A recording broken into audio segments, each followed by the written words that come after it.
Welcome, Star Wars enthusiasts such as me. Today I'm going to be going over a little story of what if Obi-Wan was killed by General Grievous on Utapau. Now, this is a Star Wars what if.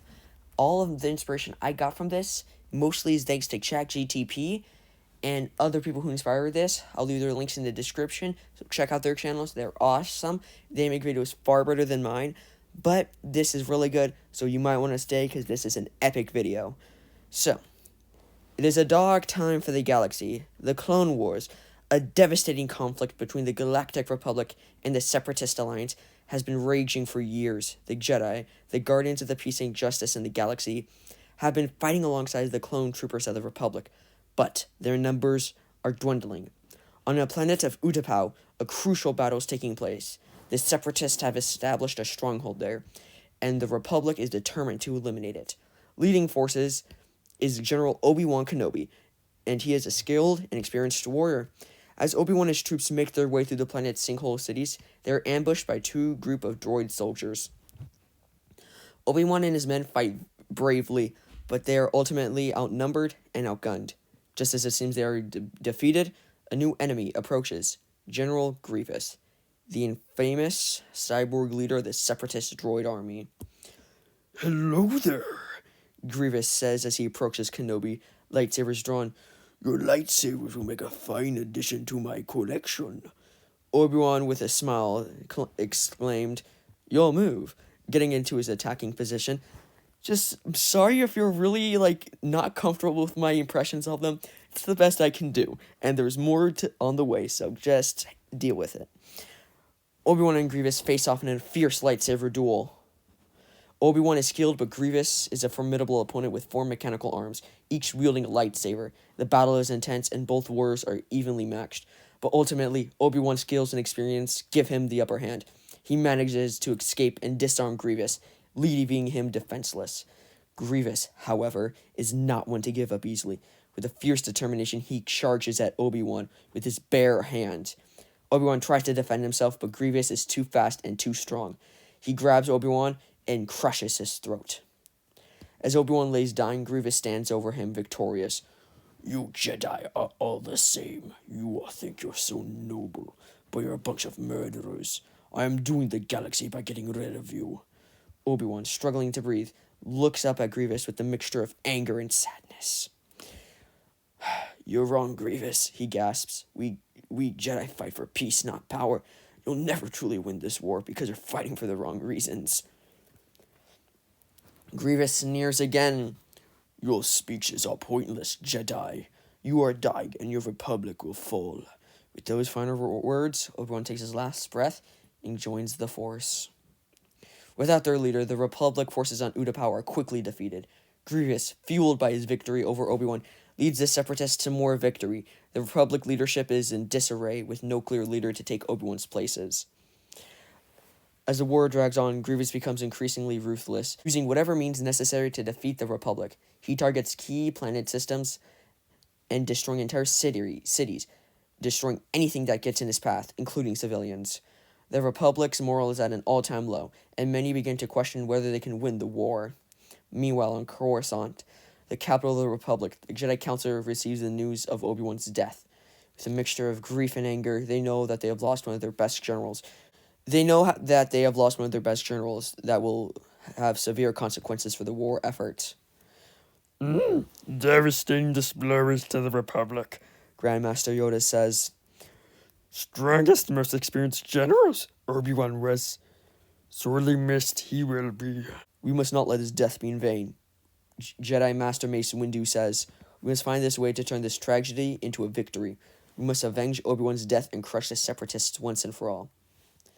The Jedi Council decide to send a strike team to Utapau to capture or kill Grievous. They choose young Anakin Skywalker and his Padawan Ahsoka Tano to lead the missions.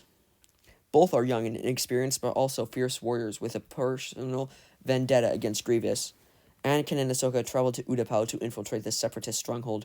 They manage to evade the droid guards and reach Grievous's lair. They find the cyborg general sitting on his throne. "Welcome, Jedi," Grievous says. "I've been expecting you." I assume you're here for revenge for your fallen comrade, Obi-Wan Kenobi. You're right, says Anakin, igniting his lightsaber. We're here to make you pay for what you did. Grievous laughs. You think you can defeat me? I am the greatest warrior in the galaxy. I defeated countless Jedi, and I will defeat you too. Anakin and Ahsoka attack Grievous, and a fierce duel ensues. Grievous is a skilled warrior, but Anakin and Ahsoka are able to use their combined strength, and with the power of the Force, are able to gain the upper ground, or the high ground, as you like to say. They are managed to disarm Grievous and knock him to the ground. Grievous crawls away, but Anakin and Ahsoka are not done yet. They chase after him and finally corner him in a dead end. Grievous tries to make a last stand, but Anakin and Ahsoka overpower him. Anakin holds his lightsaber to Grievous's throat. This is for Obi-Wan and all the other Jedi you've killed. He says, ready to deliver the final blow. Grievous looks up at Anakin with a mixture of fear and anger. You Jedi are all the same. You think you're so noble, but you'll never truly win this war, because you're fighting for the wrong reasons. Anakin pauses, looking into Grievous's eyes. He sees the same hatred and desperation he had seen in his own eyes once. He realizes that Grievous is not just a monster, but a victim of the war and a pawn of the Sith. We are not the same, Anakin says, deactivating his lightsaber. We are not murderers. We do not fight for power. We fight for peace and justice. And that is why we will win this war, because we are fighting for the right reasons.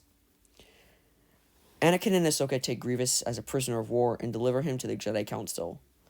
The capture of Grievous marks a turning point in the war, and the Republic is able to gain the upper hand. The Clone Wars comes to an end, and the Separatists are defeated. The Republic emerges victorious, but at a great cost. Many Jedi and clone troopers have lost their lives, and the galaxy is still plagued by war and conflict. But the Jedi Council takes comfort knowing that they have fulfilled their duties, and that they have honored the memory of Obi-Wan and all the other Jedi who have fallen. The Council is also hoping that the capture of Grievous will serve as a reminder of the consequences in war. They hope by understanding Grievous as a victim of war, not just a monster, they can help bring out a lasting peace in the galaxy. However, for Anakin, the capture of Grievous brings him some closure, but also makes him realize the true costs of war. He begins to question the Jedi's role in the galaxy, and starts to question the Jedi's decision to fight for the Republic. After Ahsoka left the Order, following the events on Utapau, this only made Anakin lose more faith in the Jedi and trust. These doubts, losses, and questions lead him down to the path that made him fall to the dark side, and eventually becoming Darth Vader. The galaxy may have achieved temporary peace with the end of the Clone Wars, but seeds of conflict and darkness have been planted. The Jedi Order will soon face its most significant test yet, Order 66 and the betrayal of the Chosen One. As the rise of the Empire brings the Jedi to its knees, and to the brink of extinction, thanks to General Grievous, almost all the Jedi are hunted down and slain. Not one Jedi stood a chance of his ferocious fighting style and his droid companions. As the new Empire takes control of the galaxy, any remaining Jedi are hunted down and killed. A few that are left go into hiding, including a young Luke Skywalker, who becomes the last hope for the restoration of the Jedi Order. Luke, with the guidance of the spirit of Obi-Wan and other Jedi, begin to rebuild the Jedi Order and restore balance to the Force. He, alongside with his multiple Padawans, face many challenges, including the threat of Darth Vader, the Emperor, the Inquisitors, and General Grievous. With the help of his friends, Luke is able to redeem his father Anakin and defeat the Emperor, but at the cost of his own life. But, due to the spirit of Obi-Wan Kenobi, Luke was able to join the living Force and help the Jedi defeat the Sith, once and for all. The defeat of the Emperor and the redemption of Darth Vader marks the end of the Empire and the restoration of the Republic. Those who remained loyal to the Empire grouped together and joined the Crimson Dawn along with Grievous under the rule of Maul. The Jedi Order is able to flourish once again, and peace is restored to the galaxy. Obi-Wan's sacrifice is not in vain, as it serves as the reminder of the new order of the importance of selflessness, courage, and the pursuit of peace. His legacy lives on through the new order and throughout the actions he's inspired to continue fighting for freedom and justice in the galaxy. The story of Grievous, on the other hand, while still unfinished, serves as a reminder of the tragedy of war and the importance of compassion and understanding even in the face of enemies. He was a victim of the mechanisms of the Sith, and his actions, were reprehensive, were not entirely of his own violation. In the end, the death of Obi-Wan and the capture of Grievous serve both as a reminder of the cautionary tales of the cost of war and the importance of understanding. Their legacies live on, shaping the fate of the galaxy for and generations to come. The end. Or is it? Thank you guys so much for watching today's video. I know this was a different approach, but I enjoyed it. I hope you guys do too. 10 likes for part 2. Make sure to like and subscribe. This video was awesome to make. It was a joy. So please consider liking and subscribing. See you guys next time. Goodbye.